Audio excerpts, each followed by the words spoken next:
Həyatda hər bir kəsin sonu var.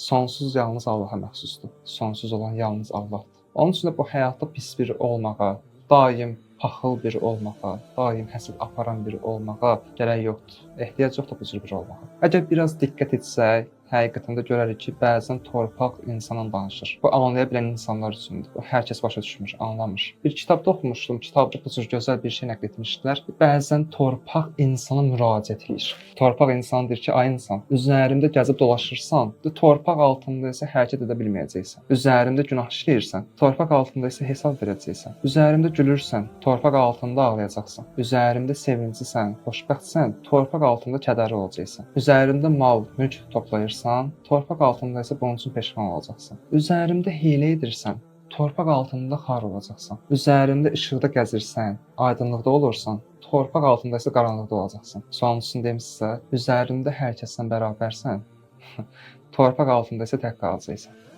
Bunun üçün necə yaşamaq lazımdır? İnsan torpaq üzərində gülərkən elə yaşamalıdır ki, qəbir evinə girdikdə də gülə bilsin, üzü gülümsəsin, ağlamasın. Torpaq üzərində sevinci olarkən, torpaq altına girdikdən sonra da şad olsun, xoşbəxt olsun. Həmən xoşbəxtçi orada hiss eləsin. Ən sonuncusu bunu qeyd edeyim. Torpağın üzərində, yəni yaşadığımız bu həyatda, işıqlıqda, aydınlıqda gəzərkən elə həyat yaşamalısan ki, torpaq altında olduqda da orada da sənin üçün işıqlıq olsun, aydınlıq olsun və Əhl-i-Beyt sənin başının üzərinə gələrək oranı nurlandırsın, gözəlləşdirsin. Son budda torpaq altında tək qalacaqsan, elə yaşa ki, torpaq altında tək qalmayasan. Əhl-i-Beyt də sənin yanında olsun. Gəlib sən ziyarət eləsin.